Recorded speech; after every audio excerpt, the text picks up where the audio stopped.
Good morning, child of God. Hey, I was just meditating a little bit on the book of Psalms chapter 34, verse 4. That says, I sought the Lord, and he answered me and delivered me from all my fears.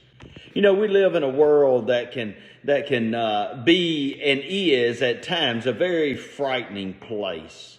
We live in a world that is at times a very discouraging place. We live in a world where life-changing losses can be so painful, so profound that it seems that we will never recover.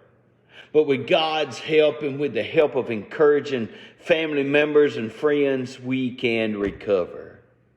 You know, during the darker days of life, we are wise to remember the words of Jesus who reassured his disciples by saying, take courage, it is I, do not be afraid. Isaiah 41:13 says, for I, the Lord your God, hold your right hand and say to you, do not fear, I will help you. So with the words of Christ in your mind, are you willing to face your fears today? Are you willing to cast off the chains of timidity and procrastination today? Will you do this by deciding to do what needs to be done now, not later? If you say yes to those questions, then you're destined to build a better life for yourself and for your loved ones. So today, will you ask God for the courage to step beyond the boundaries of your self-doubts? Will you ask him to guide you to a place where you can realize your full potential? A place where you are freed from the fear of failure?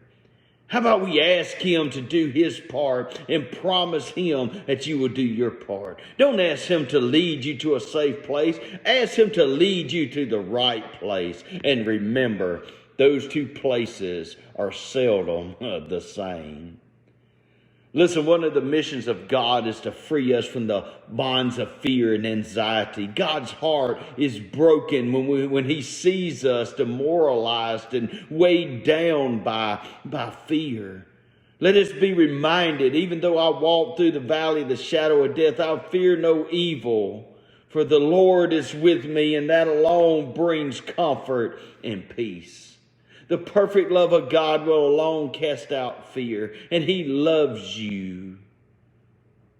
Will you give him your fear? Will you give him your anxieties today and receive a life that is beyond fear, that is beyond anxiety?